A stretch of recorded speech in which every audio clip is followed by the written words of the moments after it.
A government in Jammu and Kashmir was dismissed. Why? Because one of the political parties withdrew support to that government. So if people are voting based upon their caste preference, and if they want people of their caste to be elected, That's what democracy is. democracy is. Why are they not ready to acknowledge that there is misuse, there is threat, and therefore it is the time to correct? Are we waiting for one more emergency? Can you say with hand on your heart that we have a free press in India? With hand on my heart, What is happening in Manipur? It is not where there is blatant violation of rule of law, where people are dying and the state does not care at all. Is that democracy? When we talk about the press conference of the Prime Minister, it is a much debated and kind of a fact. One-way interviews. He prefers to give interviews before the election season. but I think India's democratic ethos are stronger than that. At the end of it, democracy is the will of the people. And as long as we, as a society, we have that faith in democratic systems, I think Indian democracy should still survive. You are alluding to foreign interference in a sense that the West is biased against India and deliberately trying to build a narrative that India is no longer a democracy. Are there no concerns regarding how the elections are conducted, whether they are free and fair? Is there influence of, let's say, funding by private sector companies? So be it freebies, be it religion, or be it caste, the way we are mobilizing is problematic.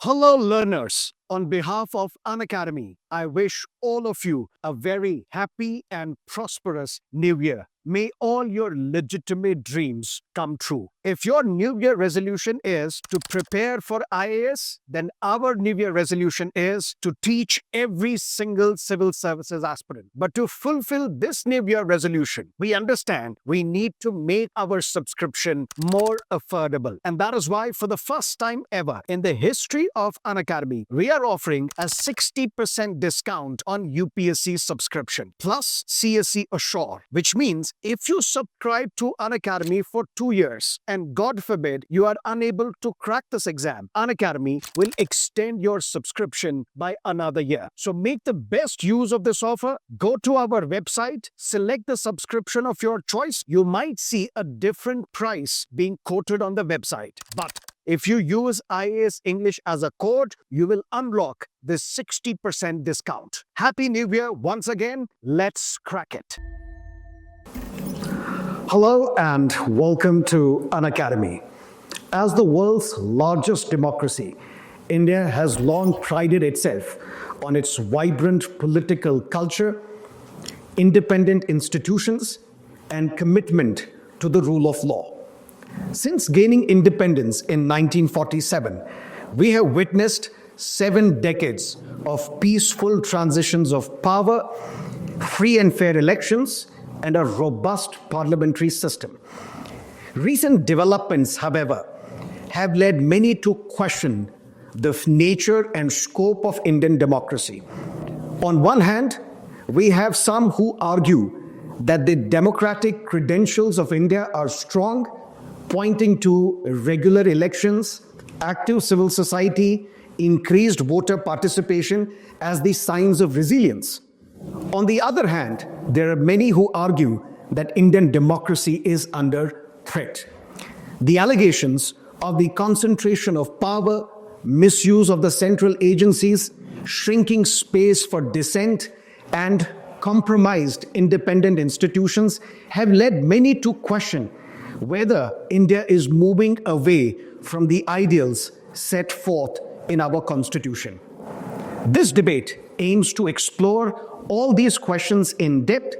Is Indian democracy truly under threat, or are these challenges just growing signs of a maturing nation?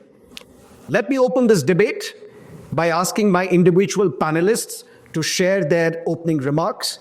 We have Mukesh sir and Chetan sir to my left, who claim that Indian democracy is vibrant and that the foundations of our democracy, they remain strong. And to my right are Abhishek sir and Sham sir, who argue and contend that Indian democracy is truly under threat. Over to you, Mukesh sir, your opening remarks. So, when it comes to the pertinent question, is it under threat? Point blank, no. Why do I say so? When we mention the term democracy, we basically end up meaning that a government of the people, for the people, by the people. Let's take a look at any form of governance that we have and government structure that we have, be it at the local level, the state level, or the national level. Elections are free and fair. So that means, and the people that we elect are the representatives of the society. So that is the government of the people. Now, all the governments at various levels, they carry out various welfareist programs for the benefit of the larger masses. So is it for the people? Yes. So if you have welfarism going on, and if you have periodic elections, and if we would have a scenario where the same political party or the same person would keep on repeating the office, then maybe the doubts could have been raised. But we see time and time again, the festival of democracy in the form of elections, recently held elections in Maharashtra, for example. Now there, the percentage of female voters, the female voter turnout increased whoppingly. Now, if that is not a sign of democracy holding a deep root in the society, then what is? Because in all the societies across the world, we see that whenever the freedom of expression, etc., they are curbed, it is the women who become vulnerable. But here we are seeing the opposite. Here we are seeing that in many of the constituencies, the number of female voters, they outnumber the men voters. That means there is empowerment. So, yes, we might not agree with some of the policy measures here or there, but that does not mean that the entire democratic setup that we have, that is at risk. We see it in the national elections as well. I mean, if democratic ideals were not upheld, and if democracy in itself was under threat, then the same party would have kept on repeating with the same number of seats time and time again. We see that is not the case. That number dips, that number increases. It's the opinion and the will of the people which matters the most. And that is why I hold the opinion that democratic ideals are so deep-rooted in our society, so deep entrenched in our society, it is impossible to uproot that deep tree. Thank you for your opening remarks. Chetan sir, you also agree that Indian democracy is not under threat. We have a vibrant, flourishing democracy. Why do you say so? Now let's see where this narrative comes from, that Indian democracy is under threat in recent times. We have VDEM report from Sweden, a Swedish think tank, which says India has become an electoral autocracy. But if you go through the report, if you look at the parameters on which this assessment is made, and if you compare this with, let's say, the previous governments in India, is India worse off than it was during the emergency? I don't think so. Because if you look at the parameters on which VDEM has judged, on parameters such as electoral participation, or be it peaceful transition of power, or be it deliberative democracy, these are certain parameters which VDEM has used. And you find that the ranking of India post-2014 sees a big decline, and in some cases it is lower than what it was during the emergency period. So that itself raises questions of the methodology of such reports and assessments. Is it just a narrative which is being built? See, Indian democracy might be chaotic, it seems noisy, but the traditions, the democratic traditions are very strong. The pillars of the democracy has always been stronger. If we could survive the emergency period, yes, there will always be an assault on institutions, or government in general would try to, let's say, curb, media, or tackle dissent in questionable ways. But I think India's democratic ethos are stronger than that. At the end of it, democracy is the will of the people. And as long as we, as a society, we have that faith in democratic systems, I think Indian democracy should still survive. You are alluding to foreign interference in a sense that the West is biased against India and deliberately trying to build a narrative that India is no longer a democracy. We'll come to that point in a moment, but your opening remarks, Sham sir, why do you think that Indian democracy is under threat? Whenever we talk about democracy, the argument is we conduct elections periodically and regularly. But when the elections are conducted, are there no concerns regarding how the elections are conducted, whether they are free and fair? Is there influence of, let's say, funding by private sector companies? When women voters will vote in large numbers, is it on their own that they are voting, or is it because of, let's say, certain freebies which are provided by certain political parties? In addition to this, let's focus on the institutions. there is a rising concern that the institutions in India are influenced by government, where the appointments are done of certain people who are at the level of decision making. These are the people who will have their loyalty towards a particular political party. So rising loss of independence of institutions, and in many cases, whenever there is a criticism of the government, criticism is equated to, let's say, something that is done against the country, which is equated to against sedition. So argument is criticism is not equal to sedition, and it should not be treated in that particular manner. So when you look at all of these things, you generally get a feeling that the democracy in India may not be in a larger extent be under threat, but it is a slippery slope. We might reach at that particular level in certain number of years. I don't understand when you say that women voters outnumber men and whether they are coming out and voting because of freebies. That seems to me is undemocratic paternalism. You're basically leveling and casting aspersions on the choice of women when they come out to vote. But park my thought. I will come to that later. Abhishek sir, your initial remarks. So, what I believe, and this is not specific to any political party, when we talk about the tendencies, and this is a point which Shams also talked about, is democratic mobilization today is problematic in the sense that the way we are ready to get divided on certain axes, the way we are coming out to it, holding elections, if that is the metrics of a democracy being very healthy, then we had 1936 elections also, 1946 elections during the colonial period also. And the British used to always argue that the government of India at 1990 or 35 is very robust. The argument here is that there are certain tendencies developing in the Indian subcontinent, in India itself, wherein it's not about actually doing something for the voter. It is about understanding the caste axis or the religious axis or even the gendered axis. So be it freebies, be it religion or be it caste, the way we are mobilizing is problematic. This is where, as he said, it is slippery slope. We are going into a certain space that we may have elections, but the election is not based on protecting democracy, representative democracy. It is based on the idea that how good are you to polarize the people and thereafter use that polarization to hold elections to come to power, etc. And sir, let's talk about 93-2A, which recently happened where CCTV footage of a you can say polling booth is not allowed. That is institutional mismanagement and overuse and misuse is something which every government does. This is not an assault on any government. Everybody has their own narratives, but we have now reached to a point where you can win an election because of giving a certain scheme for three weeks before the election itself, and thereafter not do anything about it. So there are tendencies. The first problem is that we're not able to acknowledge that. You have to first acknowledge that yes, we are going down a lane which was taught by the British, and maybe we will do the same over the long run in that period. Thank you so much for your opening remarks, but let's widen the scope of this debate. When you say elections are held regularly, periodically, and you are electing representatives, my understanding is democracy is not only about elections. What happens before elections, during elections, after elections, that has a wider impact on democracy. Can you say that there is rule of law being upheld in India? Can you say the umpire which holds and organizes elections is independent in its functioning?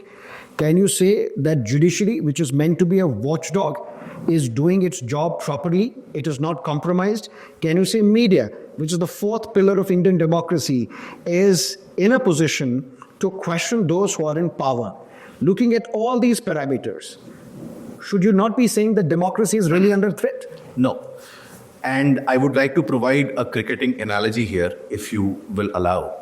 So we have an umpire on the cricket field. Every now and again, the umpire errs in his decision. And maybe sometime a batsman is not out, he is given out. Does that mean the entire umpiring system is flawed? Does that mean the umpire has been bought off? So when you are saying that the watchdogs, they are not doing the job to the extent that they should, yes, there are errors. And it is an undeniable fact that there are errors, there are some issues which are overlooked. But then, prior to election, I will stick to that point because Shyam sir also raised the point that there is funding from the private parties, etc. Now, when we talk about, in the modern era, the world's oldest democracy, we talk about US. We think about democratic ideals, we think about US.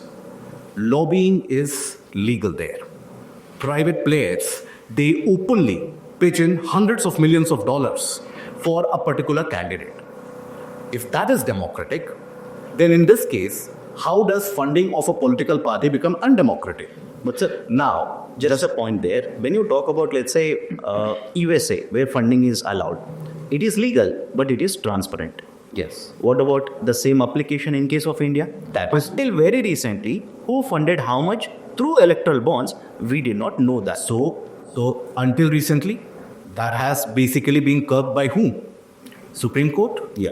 So does that not point to the fact that our institutions eventually bring ball back to the same court? But the issue here is, it has been curbed after the fact that elections are over. Is it the case that now elections will never be held? That means basically when the elections were conducted, the outcome has already happened. Yes. But now you are saying the bonds are, right, there is no transparency. But sir, we have to understand that it is not that India has one election every 10 years. Election of what election you are referring to, the election which was held, yes, that got over. But after that, you have continuous state elections which are going on. The petition challenging electoral bonds was filed in 2018. The final verdict came in 2024. So if you delay the verdict on an important matter concerning free and fair elections by 6 years, after numerous state elections, after a Lok Sabha, a very important Lok Sabha election as well, how can you then assume that judiciary, which is supposed to be independent, is independent? It's like the patient is dead, operation successful. No. So that again brings a very myopic point of view that this was the only election which was the deciding factor. Why don't we keep in mind that another election season will come? 2029 election season will come. So yes, there was a delay in the judgment. I agree to that fact. But that has got to do with the huge pendency of cases and the judicial reform which is required in our country. Is the judiciary functioning as it That's should? exactly what we are debating. Yes. Does that mean Indian democracy is under threat because the institutions are not doing their job properly? And when you give the example of United States, that doesn't mean two wrongs will make a right. No, but What they may be doing, which is wrong, we should not inculcate that in India. absolutely correct. And let me bring in Chetan sir here. You are talking about the comparison between the current political system and the one which happened during emergency. Emergency was a blot on Indian democracy. It was the black spot.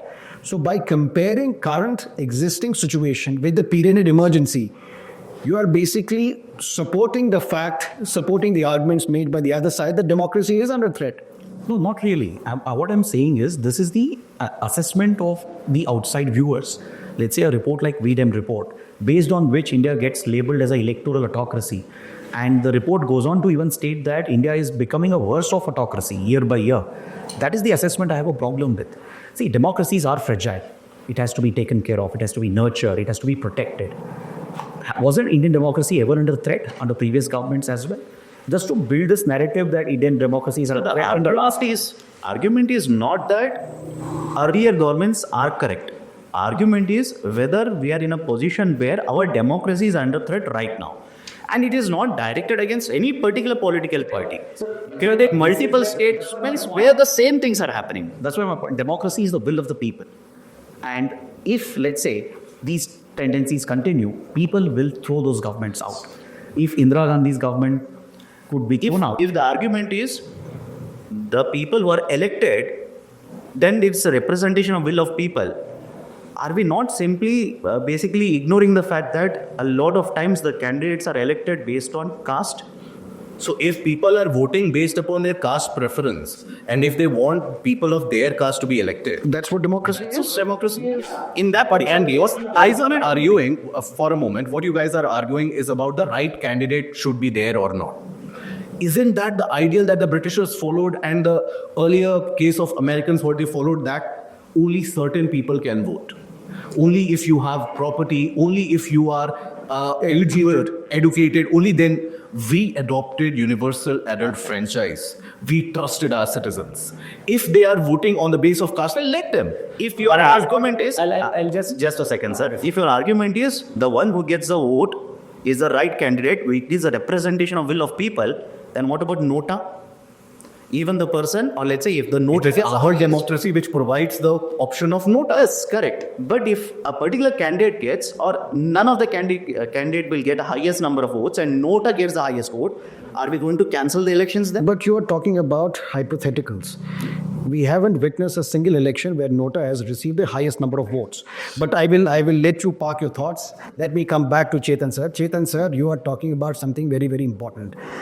Can you say that there is rule of law in India, particularly pointing out to so-called bulldozer justice, which happens in UP, Rajasthan, Madhya Pradesh, Assam? Is not the violation of rule of law also a threat to democracy? Or do you discount that and say this is an aberration? This does not happen throughout the country, so it is a one-off event. Again, these events that you're referring to, the bulldozer justice, it is specific to certain states. And also, didn't the judiciary intervene eventually? Yes, this is a violation of rule of law. But when that happens, the institutions will intervene. That is the inherent strength of Indian democracy. So if you look at what the Supreme Court pointed out, though it was delayed, I agree, but democracies are not perfect. But eventually these institutions which are meant to guard the institution, as I was saying, democracies are fragile. It is meant to be protected, nurtured. And that is essentially where we have to trust the will of the people and the institutions. The executive will continue its assault. We have seen such instances in the past as well. But doesn't mean that Indian democracy is under siege or under threat. So the inherent resolve of democratic institutions in India will play their role. Maybe delayed, but they will come into the picture. They will act as checks and balances. This is where I wanted to add a point regarding electoral bonds case being picked up many years later. There was a big delay. But using that to cast aspersions on the independence of the judiciary, I don't think it's fair enough. Okay, now let me come to you, Abhishek sir. You are talking about something which the British would do, that they would also organize elections. But as Mukesh sir pointed out, it was not a free election. Free election in the sense not everybody was entitled to vote. Can you not agree that elections are held periodically? There is a peaceful transition of power which takes place every time. You may have problems with the choice of the candidates elected by the people, but the will of the people is ultimately what matters. And if the people have trusted the system, we still go to the courts. If you and me have a dispute, what is it that you're telling me? I will see you in court. So people trust and have faith in our democratic institutions. So how do you say that democracy is under threat? Single-handedly point out the parameters on the basis of which you are making your argument. So there are three things. Firstly, you're in denial right now. That is where if there's a problem, the first thing is we identify the problem, that we are seeing tendencies. If election and the will of the people, it's a far-fetched argument, but I'll play with that concept. Let's talk about Germany and Italy. Hitler came to power through a free and fair election only. Mussolini was elected by the king of Italy that you should be the prime minister. As I said, democracy is fragile. And I'll not say fascists are here, but neo-fascist tendencies use democracy to break democracy. The will of the people is based on certain, you can say, mobilizations.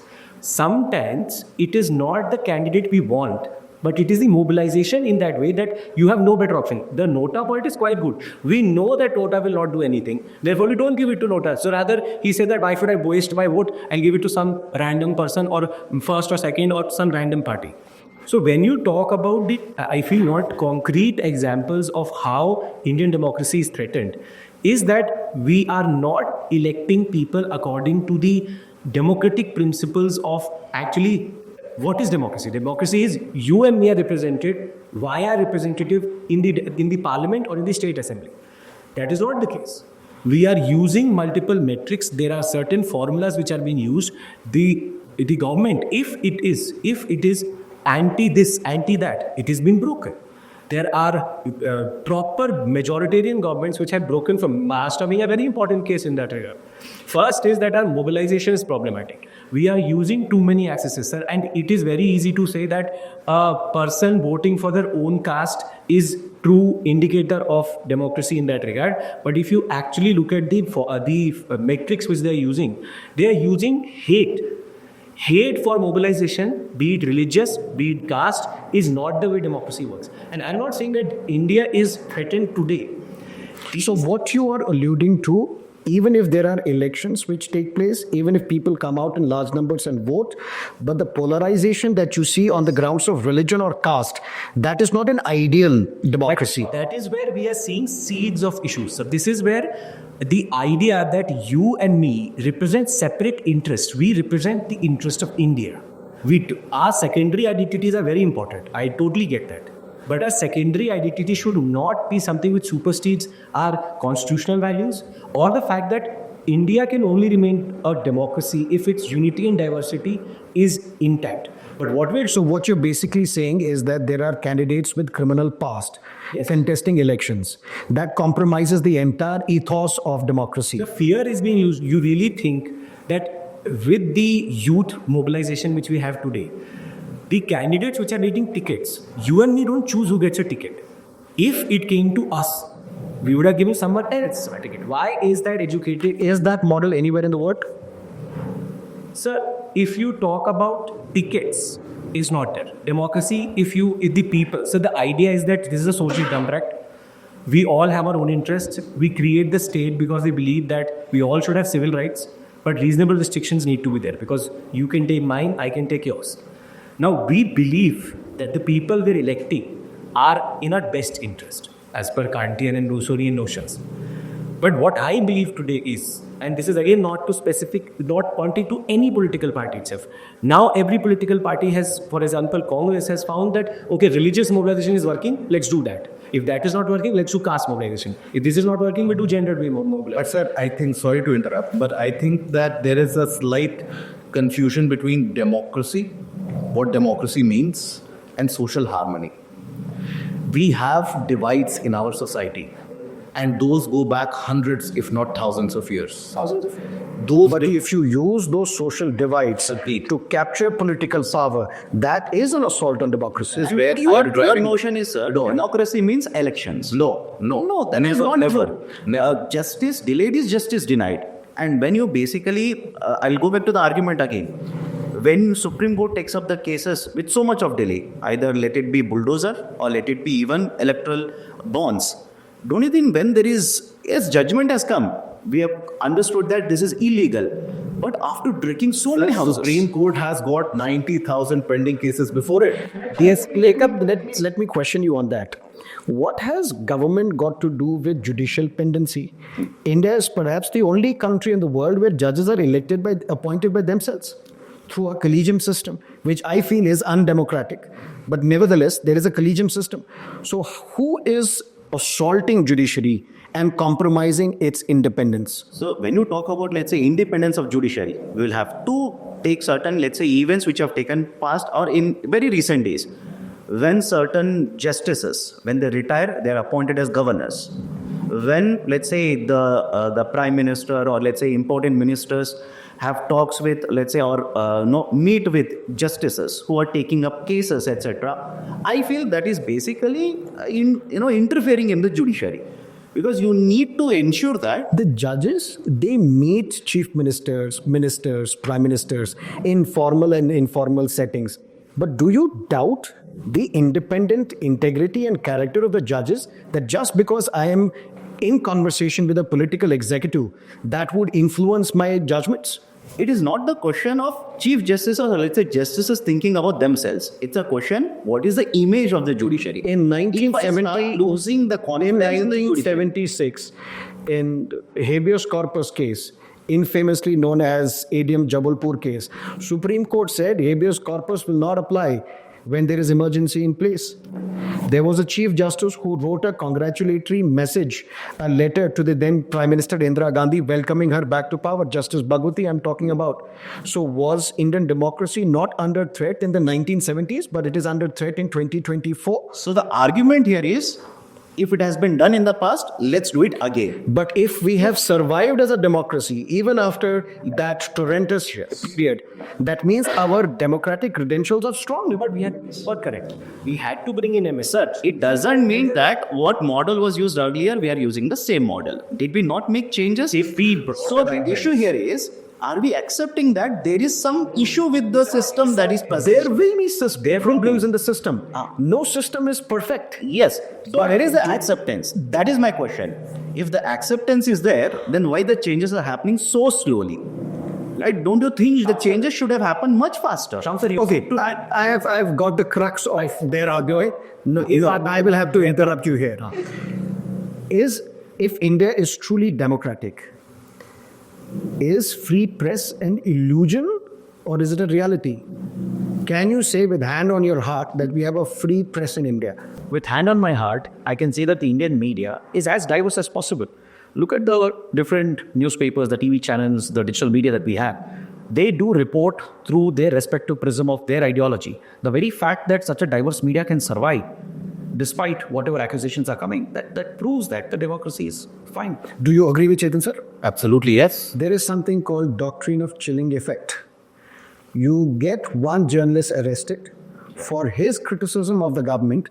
Thereby, you signal to the entire media fraternity, don't you dare question the government.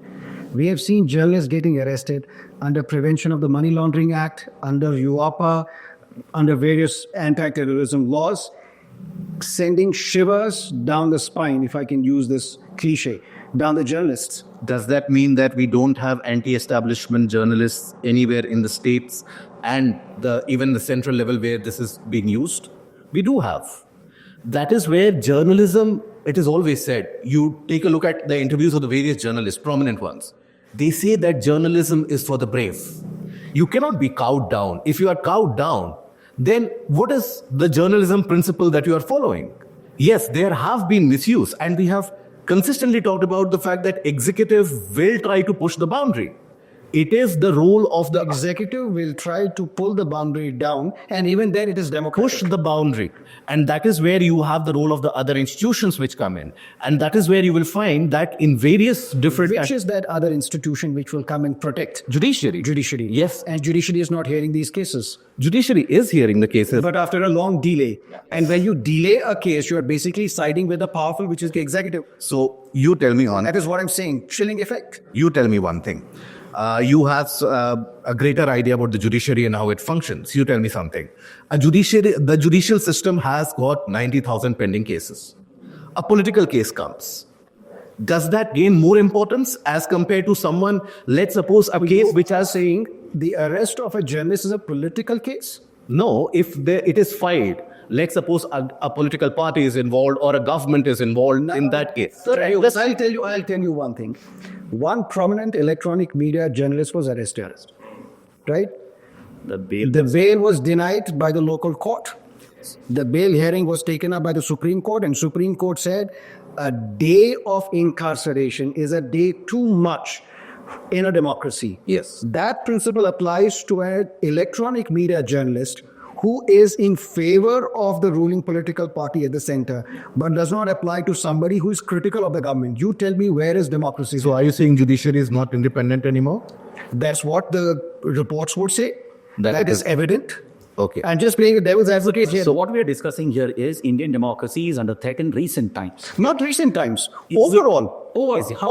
That's what I'm saying. And you have to look at the history of Indian democracy. Right. You can even cite the examples of what happened in emergency. Exactly. You can cite the example of what is happening right now. Where I asked you about the rule of law, where I asked you about the doctrine of the chilling effect.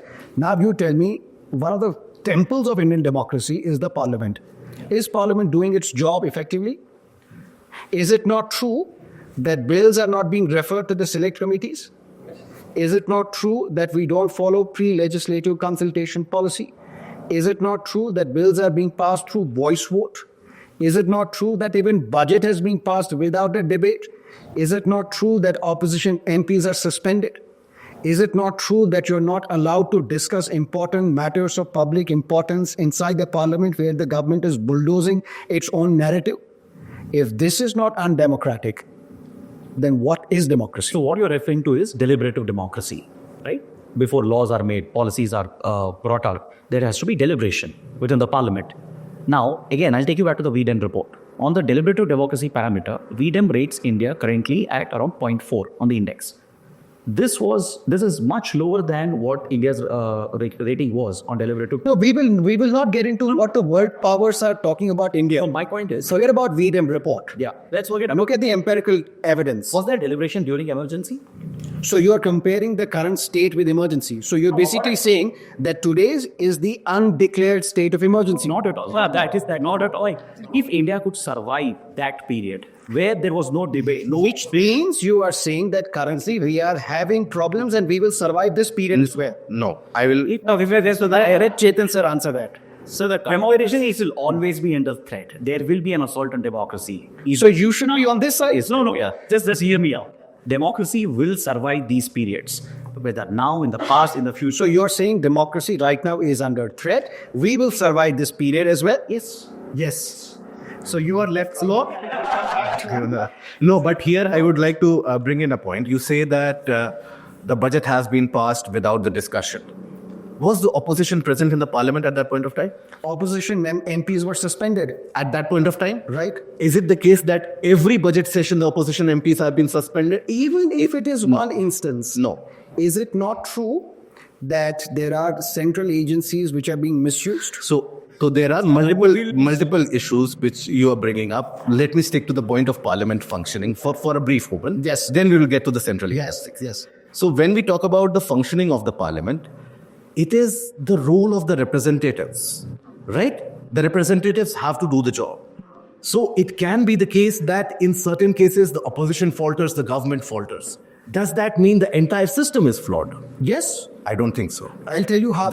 The need for reform. Rule 267 in Rajya Sabha, where MPs can give notice to the chairman that you suspend the normal business and let's discuss the matter of urgent public importance. The last time it was used was when we discussed demonetization in 2016. Since then, not even a single notice under Rule 267 has been admitted. You tell me, do we have a deputy speaker in Lok Sabha right now? Did we have a deputy speaker in the last parliament, the 17th Lok Sabha? So is that not undemocratic? Why? When you say constitution says there has to be a deputy speaker and the deputy speaker is not elected, are you not making mockery of the temple of Indian democracy, which is the parliament? No, I don't think that if you don't have a deputy speaker, democratic ideals are under threat. I would not attest to that. Because deputy speaker is ideally by convention. Agree. It is argued that opposition should have its say in the parliament and the government should have its way. Yeah.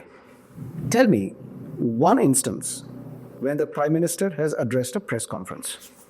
So when we talk about the press conference of the Prime Minister, it is a much debated and kind of a fact where his kind of love-hate relationship with the press, one-way interviews, he prefers to give interviews before the election season. So that is a personal choice that is made. It's not about personal choice when you are the head of the government. You need to be critiqued. You need to be questioned. We have borrowed a lot of provisions from United Kingdom. And in United Kingdom, every Wednesday, the Prime Minister's question time is present. In United Kingdom, Question time is present, which means the Prime Minister will have to answer the question of the legislators. Yes. Tell me the instance where it has happened in India. right. Where the Prime Minister can speak in Man Ki Baat, why not in Parliament? I'll tell you one thing. And that speaks about the undemocratic nature of the government. I'm just playing the devil's advocate. No, you are clearly not. You are taking sides, clearly taking sides. But then let's go with that we have 3 panelists on this side. So, sir, 4 now.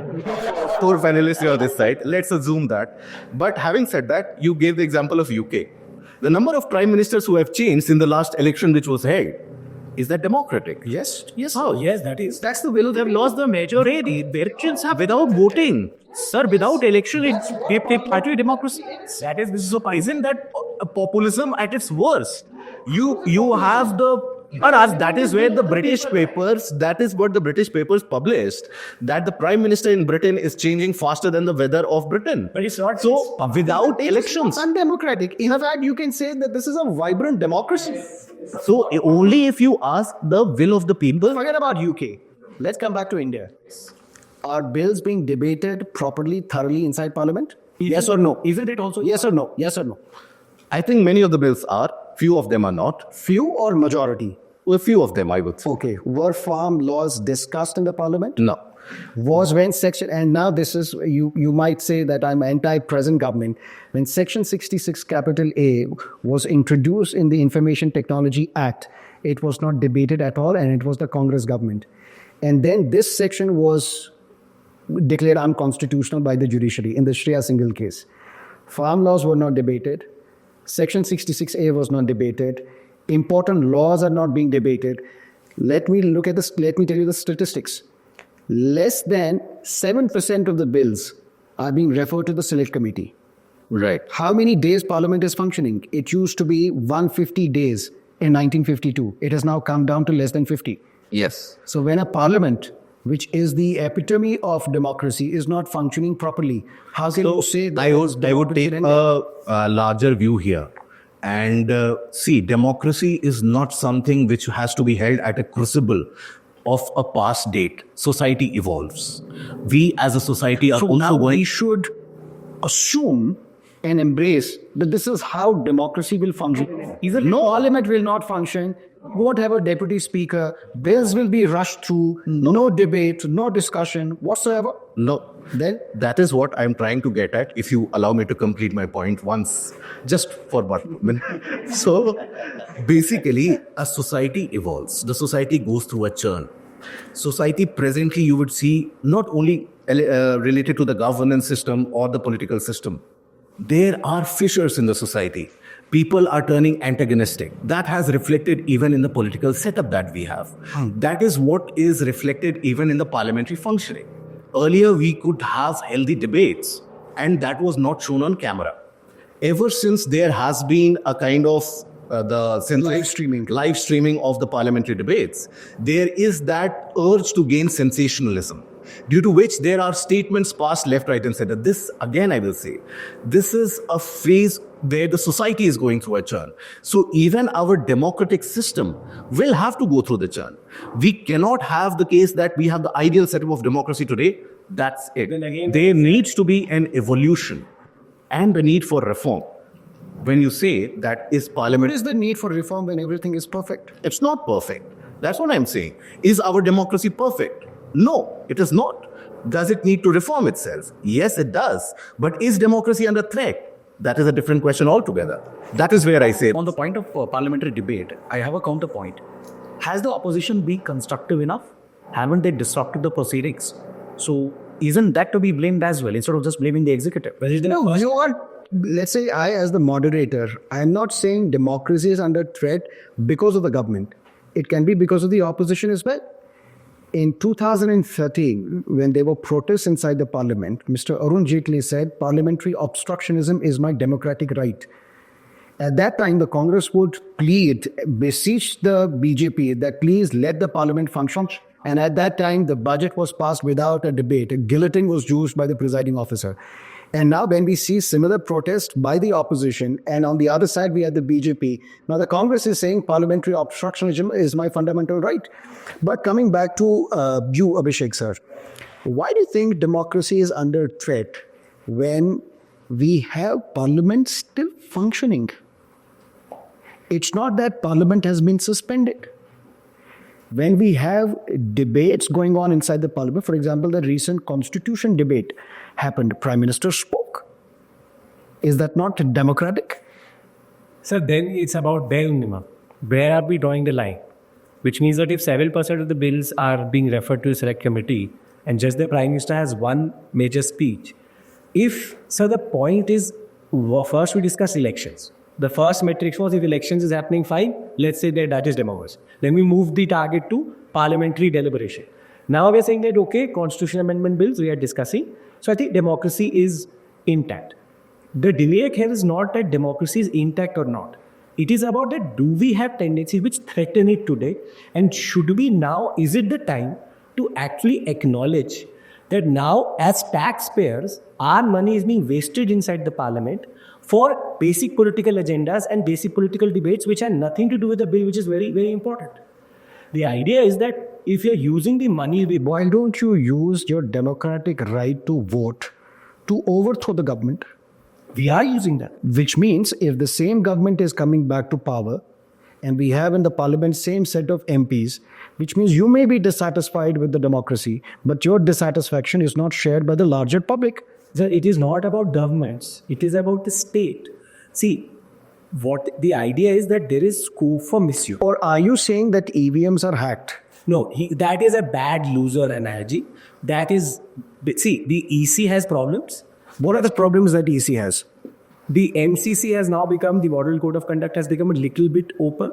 It's like that it's again the way what is bare minimum.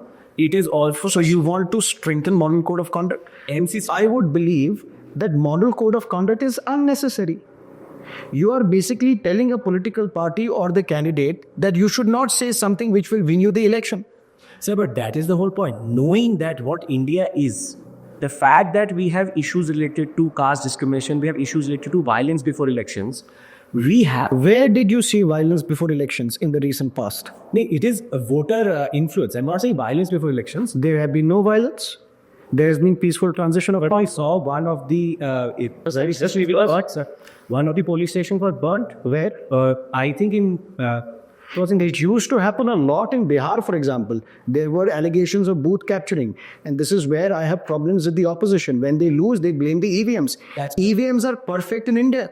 I'm not blaming the EVMs cannot be hacked. So when the system that you are using to contest elections, which is electronic voting machine, when it is robust, what is your problem with democracy there? The problem with democracy is that the problem is not with democracy. It is the fact that we have to acknowledge that there's a need to. But you're just saying that we need to acknowledge. Acknowledge what? You're not able to convince me that democracy is under threat. We have to acknowledge that the money bill can be misused. There's a need to amend that. There's an acknowledgement. There has to be an addition of certain. The UK tradition itself, it may be based on the manner matter. If we don't accept that there is an issue, we will never be able to introduce changes. There will be issues, Abhishek sir. But these issues, are these foundational, which threaten Indian democracy? These are loopholes, sir. These are loopholes which are in a working democracy. Over a period of time, you'll find issues. Now, if the issue is being blatantly being used, and there is no form of reform, and no government will try to do it, that is the problem. Every government will use that loophole to come to power or to use it or misuse it within the parliament itself. It is here. There is a check on the government. How? Through people. Sir, this is 2004, there was an India Shining campaign launched by the BJP, Bharat Uday. Everybody thought the BJP is going to come back to power. Mr. Vajpayee is going to come back to power. But look at the checks and balances imposed by the people. They brought in the Congress. Say, anti-incumbency is not a check and balance. It is. Why not? See, so this is where, when we say people, you have to understand that if there was a total homogeneity, if there was no need for check and balance within the constitutional mechanism itself, then we would have had a very different type of constitution. Our Constituent Assembly was very smart to understand that there were certain axes on which we could have got divided. And now what we're doing is we're using and twisting the constitution in such a way so as to not Twisting the constitution like? twisting in the sense that now that we have, for example, the money will being used to pass certain bills which may have got stuck in the Raj Sabha or in the Lok Sabha itself. That is a pure twisting of the constitution itself. But is that anti-democratic in a sense? It is anti-democratic, but does that shake the root of democracy? If where do we draw the lines? Today we are not touching the basic structure. So if I have watched that, Abhishek, don't you think anti-incumbency is the ultimate expression of That's what I was about to ask. In this particular case, the argument is anybody who gets the highest votes is elected to power. Does it represent will of the people? Why not proportional representation? If let's say 16%, 18%, 20% out of 100% are voted in favor of one political party or one candidate, he is elected. How does it become will of the people then? It basically means 80% of the people are against you. It is still democratic. It may not be the best way. You may argue whether we should have first past the post system or proportional representation system, but it is still democratic. In that category, we have witnessed majority of these candidates are voted to power if they get more than 30-40% of the vote. That's a point I'm trying to make, sir. Your argument is if there is anti-incumbency, there is will of the people. The government will be overthrown. But when you see that, hardly 30% of the people are in your favor. But 70% of the people are against you. Look at the voting percentages. It's going up every single year. We have had 19 states out of 28 and 8 union territories where women voters have outnumbered men. If the active participation of the women does not signal that India is a vibrant, flourishing democracy with all its flaws, but it is still a democracy. One moment of democratic process cannot undercut the fact that for the next 4 years, the same government or governments or parties are misusing that mandate. But you have given one example of the misuse of money bin. Give me another example. Sir, is it now dissent or criticism equal to anti-national? What about that? What is Now we don't have sedition as a crime as in Bharatiya Nyaya Sanhita. that? Is sir, that is again an acknowledgement that we had a problem. That is beautiful That is thing the part in of- democracy. Acknowledging errors, rectifying them. Yes. And democracy is all about dissent, disagreement. Sir, when you say there is an error, can you say that today there is scope for dissent? There is a scope for dissent. The reason we are organizing this podcast and debating is Indian democracy under threat, and you are not in jail right now, means that we are a democracy. Now, let's look at it this way. Prime Minister Modi, as the Chief Minister of Gujarat, he was vilified by the media. He was vilified by the media. So if media at that time had the free speech to question the Chief Minister, then how can you say that democracy is under threat? And just because Prime Minister does not want to give press conference the way earlier Prime Ministers would do, that doesn't mean he has undemocratic credentials. So the case is not Prime Minister who has never lost an election. It's not about the Prime Minister, sir. It's a Prime Minister runs the government. It's the Prime Minister who has never lost an election. It's the Prime Minister who is still speaking to the people through Man Ki Baat. Is still the Prime Minister who respects democratic institutions by bowing down before the Parliament when he enters. It is the same Prime Minister which has accepted the Supreme Court rulings. And how many times have you seen Parliament overturning a judicial verdict? Sir, but then this is the point. Now, if what should be democracy is being considered a democracy, then But you're still not giving me a clear-cut reason. Why should I believe, or the audience believe, that democracy is under threat? Sir, Abhishek, sir, one famous quotation before you proceed. Democratic governments or democracy is a bad form of governance, but it is still better than all the other form of governments that are. So same is the case with all the loopholes and the lacunae that you are pointing. There is a need for reform. The very basic idea that we are admitting, you cannot admit the same thing, let's say in Russia, that there is a need for reform. You cannot, go from India, and Javed Akhtar famously says that you go west from India all the way till Mediterranean. The will of the people is something which is lost in the sands. So here we are discussing that yes, there is a need for reform. India moves at a slow pace. But again, I will quote the opposition leader Shashi Tharoor. He says, we move like an elephant, we move slow. But when we do move for sure. Sir, I disagree with your analogy that we are moving at a very slow pace. You talk about, let's say, justice. Is same kind of a justice is given to everyone in India. We have seen activists who die in prison. They're not even granted a bail on one side. And on the other side, here is somebody who is pro-government, speaks about pro-government policy and is granted a bail overnight. So the argument is the justice same here?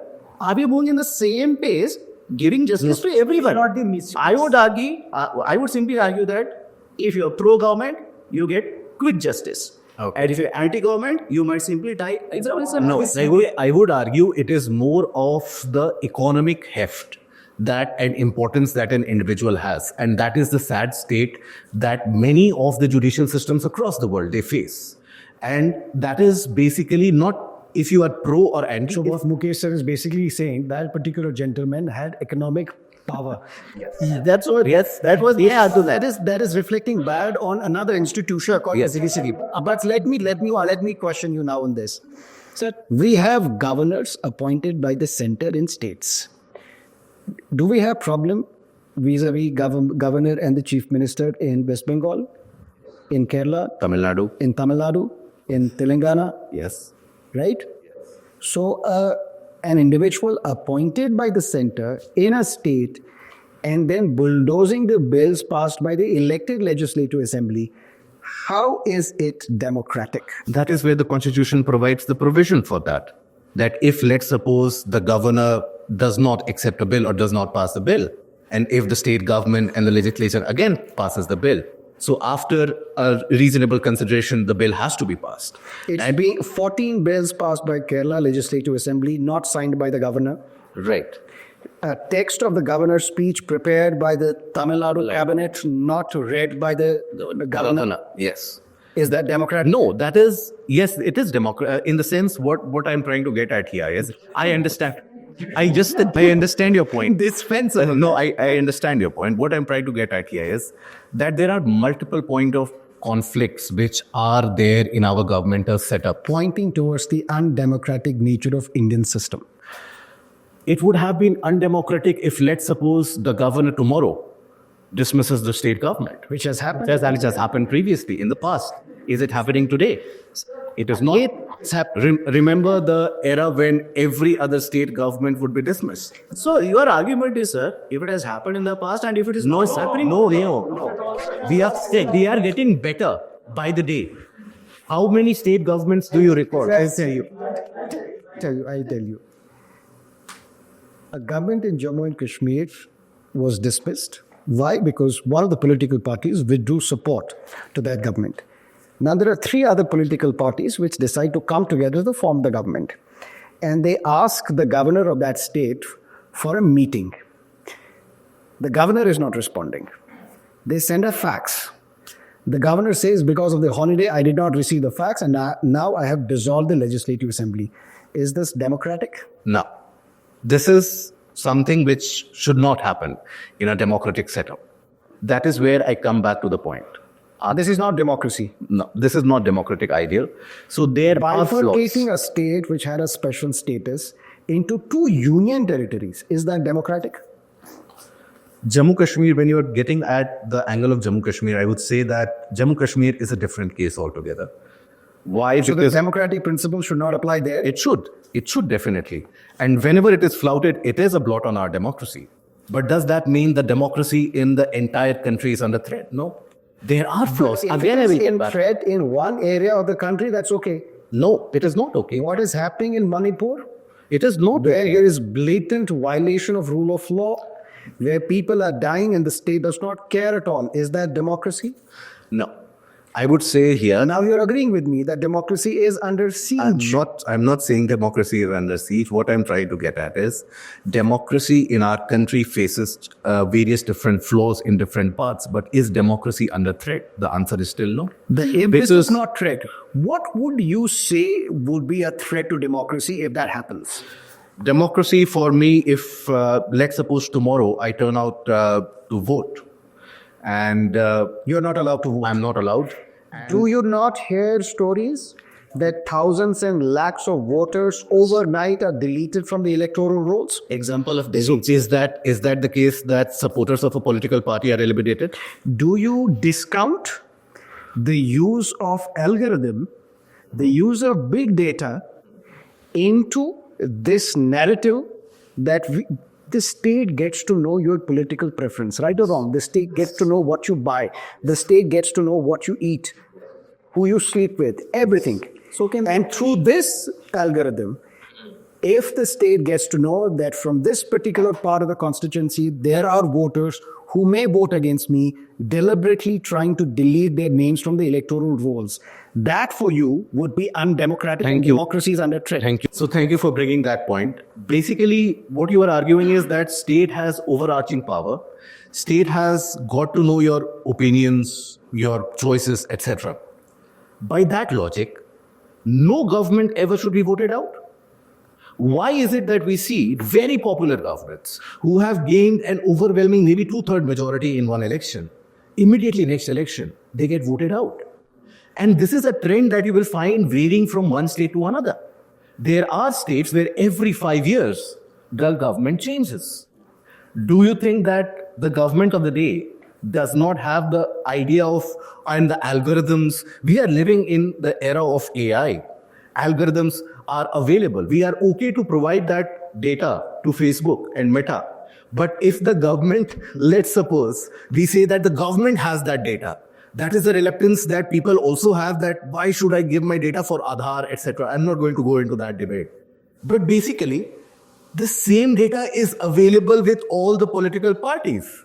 It is not, it is. You had that Cambridge Analytica scam. Facebook had sold electoral data to political organizations. Just to And should I remind you of Pegasus? I was going to say Pegasus. So that you are reinforcing the point. It is available with everyone. No, this is sold only to the governors. So in that, I tell you, you know what the biggest challenge was for the Indian National Congress when it was founded in 1885? They first had to convey to the people that you are a colony. You are colonized. You are not independent. You're not governed by your own people. And that is what these two gentlemen are pointing out. We need to make people aware that you are under threat. Your democratic credentials are under threat. So deliberate deletion of electoral rolls is a threat to democracy, which you yourself agreed, if that happens, will be undemocratic. There are allegations of it happening, which means it is undemocratic. No, if it is happening. Then tell me point number 2. What is the other indicator on which you would agree that Indian democracy would be under threat if that would happen? I would say that when the government doesn't work for the larger public opinion and the larger public welfare and still keeps on retaining that power over, if let's suppose the government has not functioned on any parameters, gets 85% of the votes, then I would cast my aspersions on the entire process. You mean on the fairness of the system? On maybe how people are, yes, fairness of the system. Or you would not judge the people for why they are electing this government again, because that is democracy. No. In that case, When in the opening statement you said, since people vote the same government again and again, that means we are a democracy. no, I said that. And now you're saying if people will overwhelmingly vote for a political party again, even if that party has not done well for the people, I would cast aspersions on the entire political spectrum. No, that is where my words have been twisted, thankfully. So basically what I said, that Luckily, everything is on record here. It's not like Parliament where your words are expungements. right. Misuse of the CBI, the ED, and the executive bodies, isn't that where do we draw the line? If we believe that, okay, if the ruling government is using certain bodies to, in a way, even remove dissent or use it against the political parties. Let me flip it this way. Mr. Amit Shah, when he was the Minister of State for Home in Gujarat, he was arrested by the CBI and incarcerated and even expelled from Gujarat. As an elected individual in Gujarat, was it democratic on part of the then central government to imprison an elected leader? There were criminal charges filed one day. Yes. If the criminal charges are filed, Ultimately, the court of law ruled in his favor. yes, So the reason that process becomes a punishment, is that not undemocratic? process becomes a punishment. Again, I will come back to it. We need judicial reforms. We had a podcast about it, that we need more judges. And that is leading to various problems in the society, in the larger public frame as well. And you know, one of the biggest litigants is the government, right? So there are issues, I agree. But I would maintain that the democratic ideals are deep-rooted in the society, in the sense, whenever, even at the level of municipal corporations, if something goes wrong, there is that anger against the municipal corporation. So if municipal corporations, they keep on changing, the people in power, they keep on changing. State governments, people keep on changing. It is not a randomized voting which is happening, is it? Tell me one last thing.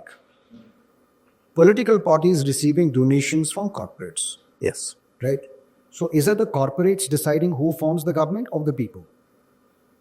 I think it is. Don't you think that a political party which has massive bank balance would be in a position to win the election hands down?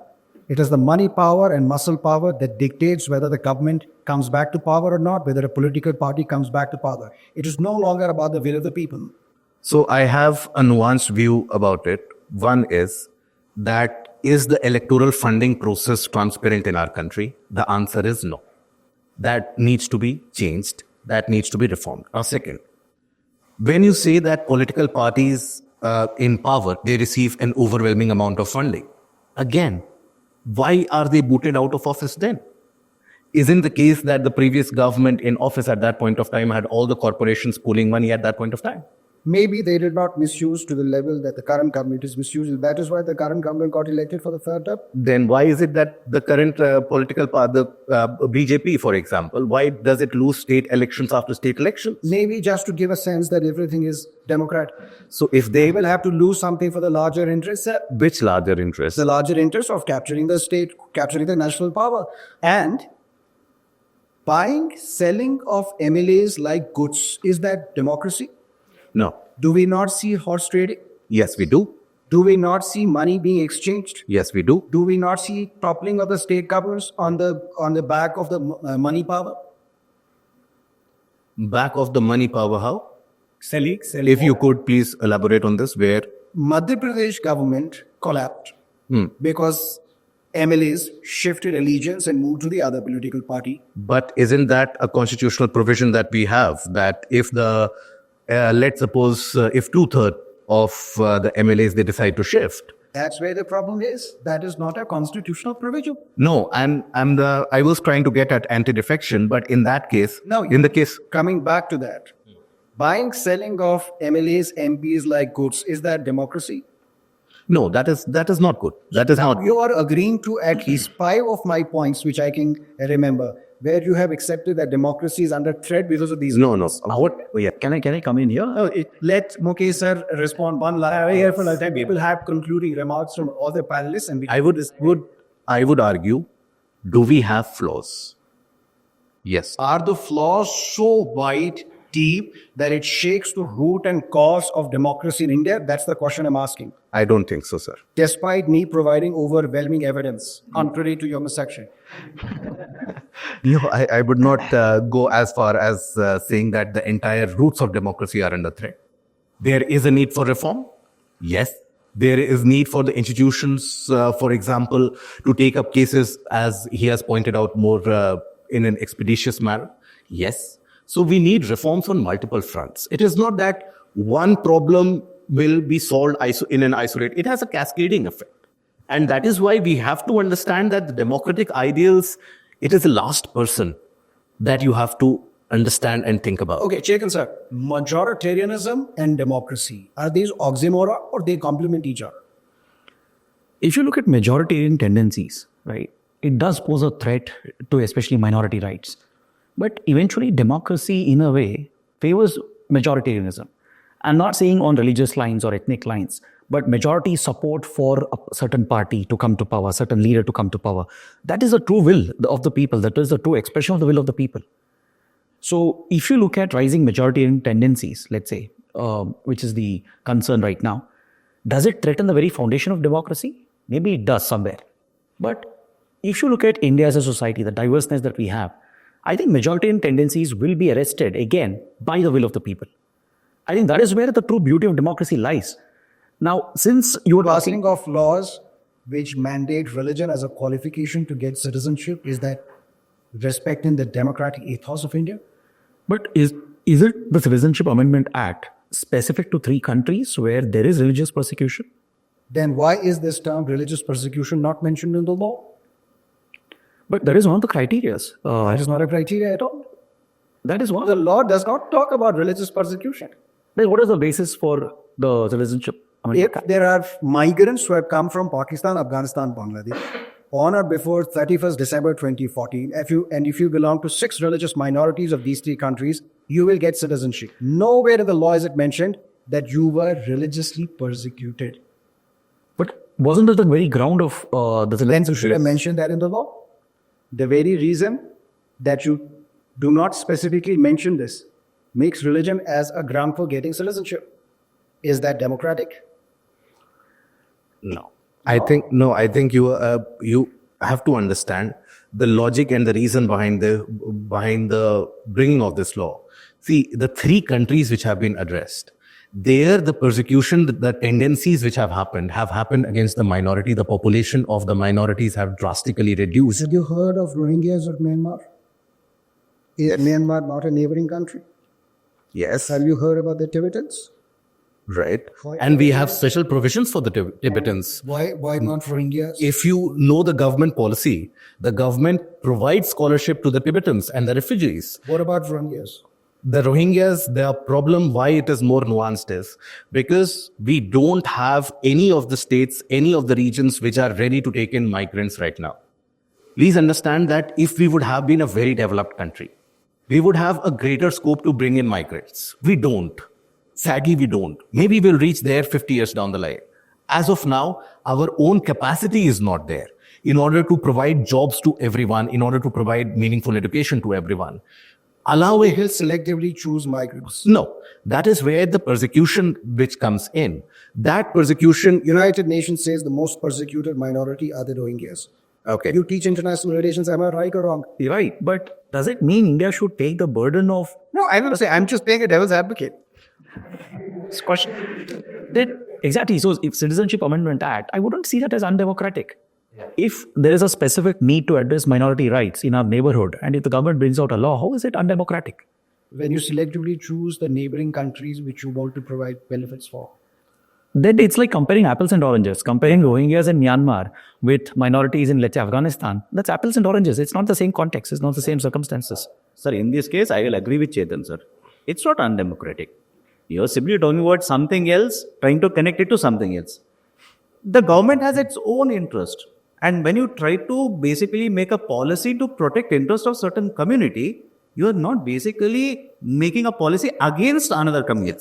You're trying to protect certain parts of the population. And I don't think so there is anything undemocratic in that particular act. So which means you're going against your opening statement. No, sir. This is not under You are basically trying to connect my argument with the Constitutional Amendment Act. No, I'm not saying that is undemocratic. I'm saying other things are undemocratic. Like?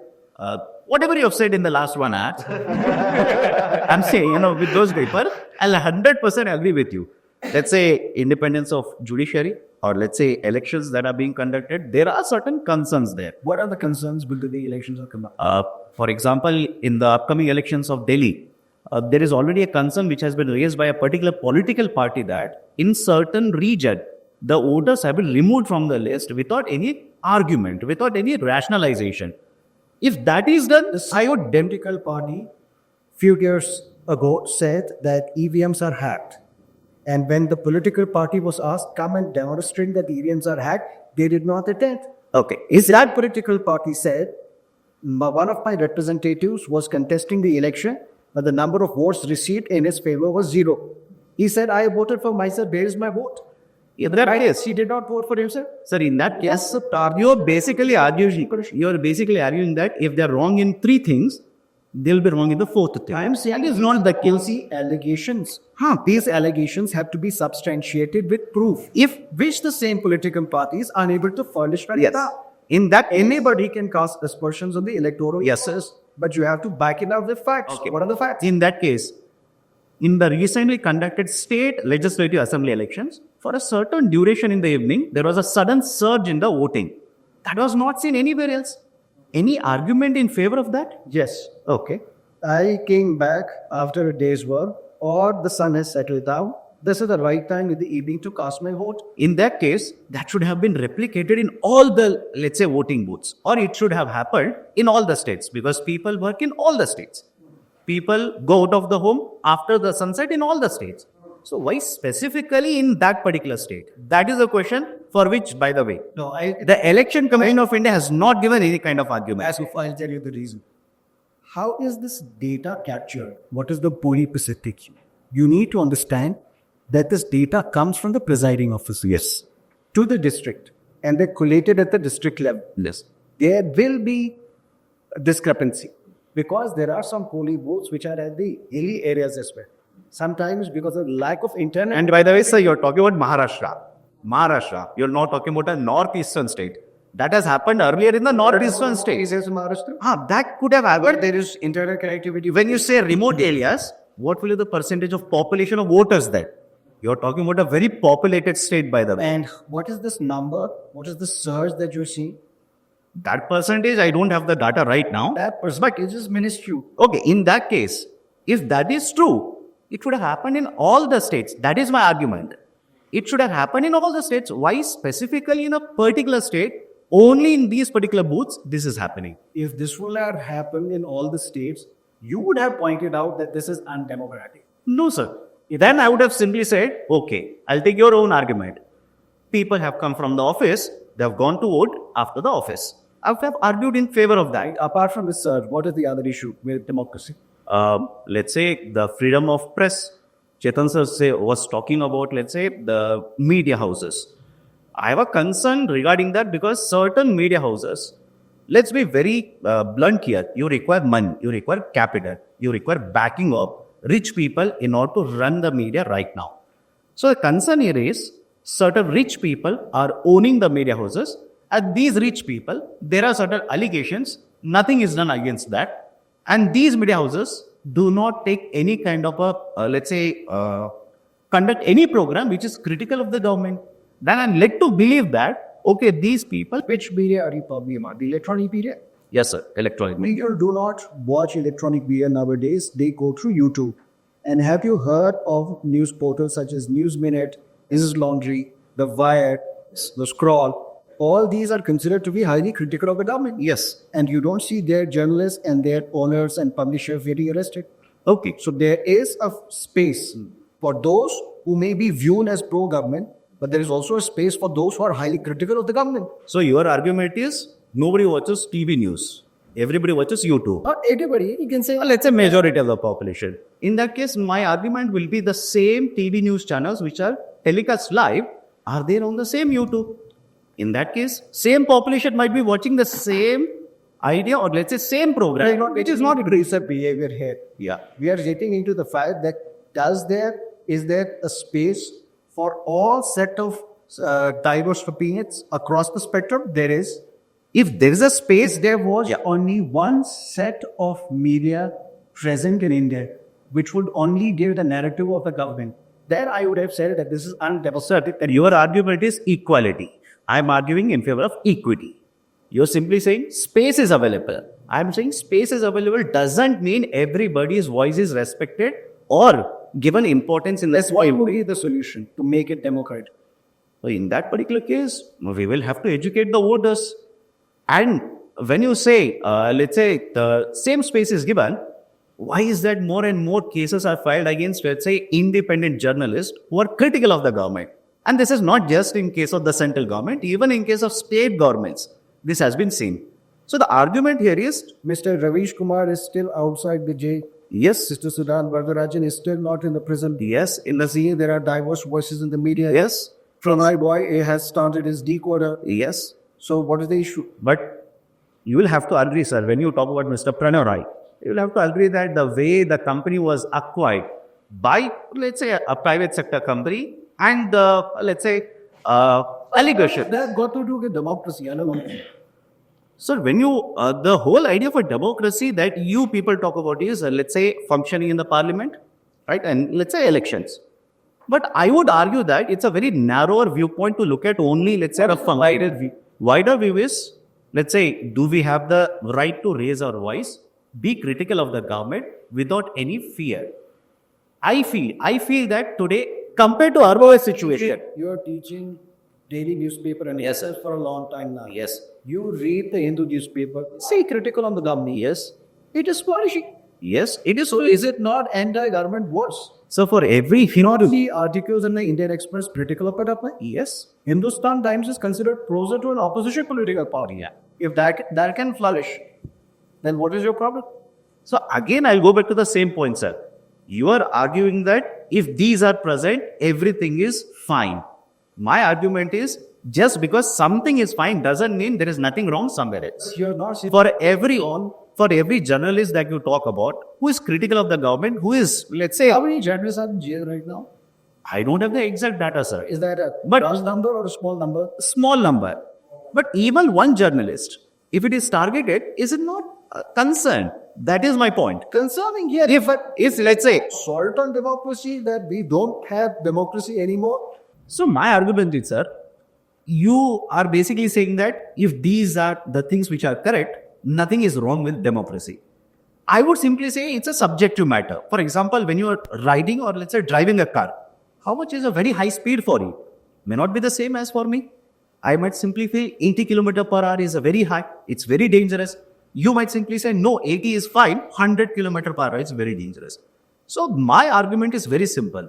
There are certain things, be it in terms of parliament, how elections are conducted, how there is a metric that you use, speed.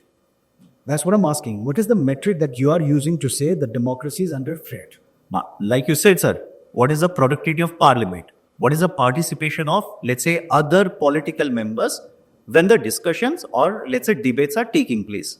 What is the India's ranking in terms of, let's say, the freedom of press index? I would basically say, if we look at all of these, there is a concern. There is a rising concern that there is a threat to Indian democracy. Abhishek sir, your final concluding remarks. How do you justify your position of this podcast? That's a very big task. But sir, I'll say one thing, which is that we're talking about the media, we're talking about the judiciary. The first line of defense and first check and balance in democracy are the people itself. I think nobody ever denied that the people are not being manipulated on different axes. That once they get elected, they don't really represent the will of the people in that regard. So my argument is not that I would not agree with you on that, but please continue. So the argument is that today, if we talk about the misuse of executive bodies, if we talk about the productivity of the parliament, we talk about press freedom, we talk about the overreach of the governors. So the point is that it is these small things which add up to become something bigger. And what is that bear? That bigger is the use of this power to break democracy. We have enough historical precedents to see that it was the small things, the Escribo laws brought in by Mussolini, just saying that I just want to amend the constitution because I believe that the electoral profile has to change. And the next thing happens is the Fascista party is in power. What we are trying to argue and what is the whole point of this is that it's not that I'm saying that today I'm in threat, today democracy will break. I'm saying that there are multiple indicators. The car analogy, the dashboard is telling me check engine light. It is telling me that there's an issue. If I be in denial that, okay, at least the car is working, it is still rolling, the engine is working, everything is working. Okay, check engine light. Maybe because last time when the emergency check engine light came, so I survived. So this time my car will not stop. The checks and balances, Abhishek sir, when emergency was imposed in 1975, a constitutional amendment was made in 1978 to ensure that there is no repeat of emergency. Right. So are we waiting for one more emergency since then? The checks are so much in place that we had never seen emergency in light. So, but are we waiting for The 1973, a basic structure doctrine was enumerated by the Supreme Court. Until now, we follow it. Sure, any amendment which violates the basic structure is struck down by the courts. Sir, again, as I said, because if everything is working within a normative framework, okay, this is the norm, this is how democracy should work. Why are we not ready to acknowledge that there is misuse, there is threat, and therefore it is the time to correct? Are we waiting for one more emergency, an extraordinary event to remind us, to remind them that yes, democracy is a threat? To be very dramatic in that fashion, sir, it's for the sake of argument. The idea is they're in denial, right? There's a very interesting argument there's a very interesting saying of the Nazis that they came for the Jews, I did not say anything. They came for I say Hindus, they did not say, they came for me, nobody said nothing. So are we waiting for that moment? That once, because the media is working, and sir, when we talk about print media, when we talk about scroll print, how many Indians are actually reading that? We are talking about educated Indians. Only 1.8% of Indians are graduate and 3% are actually educated properly in the understanding of what nuance we are talking about. Where is the data? If you go by the UGC data, as of right now, the total population which is graduating is 1.8%. Total number of students who are there in the university is 3%. What you call illiterate are the most politically literate people in India. Again, Aurora Vaughan, former IAS officer, she said, I learned democracy in the villages. that is fine, sir. Very good. That is a very good ROIC picture. Perfectly fine. If democracy is working, doesn't mean that democracy is not threatened. That is what I'm saying. Where do we draw the line? When do we come out of this slumber that enough has been done to give us indicators that there's a need to correct? Are we waiting for an extraordinary event? Once democracy will be fully subverted, that we will say, no, ab 120th Amendment Act is needed. And sir, just to add a point, generally when we argue that there is a threat, your argument is there are checks and balances. Judiciary is there. Have we not seen sufficient examples where sufficient number of judges are not there in India? Vacancies are there. There is a delayed appointment. So if there is, let's say, checks and balances, there is problem with the checks and balances as well. That is our argument. So the government has enough resources. The Indian democracy has that much power to correct itself. But if we are in denial, that is a problem. We as a nation can solve each of our problems, but the prioritization of the issues is problematic. That is where I don't blame governments. I blame the people. That you have to understand that you are being fooled. And that is where we are in illusion, maya, that we are divided in such axes that we really don't understand what is the real issue. So let's not wait for other emergencies. Is Indian democracy under threat? Yes or no? You have heard arguments on both the sides. Let us know in the comment section what is your take on whether Indian democracy is truly under threat, or are these challenges only pain points of a vibrant, flourishing democracy? Look at our neighbors. We can't say there is democracy in Pakistan or Afghanistan or Bangladesh or Myanmar. India has survived as a democracy. There was a time when Winston Churchill would say, if we ever leave India, it is going to be run by the goons. But we have proved our critics wrong. There has been peaceful transitions of power for the last 7 decades. There are issues, there are problems, but does that mean the foundation of our democracy is under threat? Maybe yes, maybe no. What is your take on this matter? Let us know, and thank you so much for watching. Take care.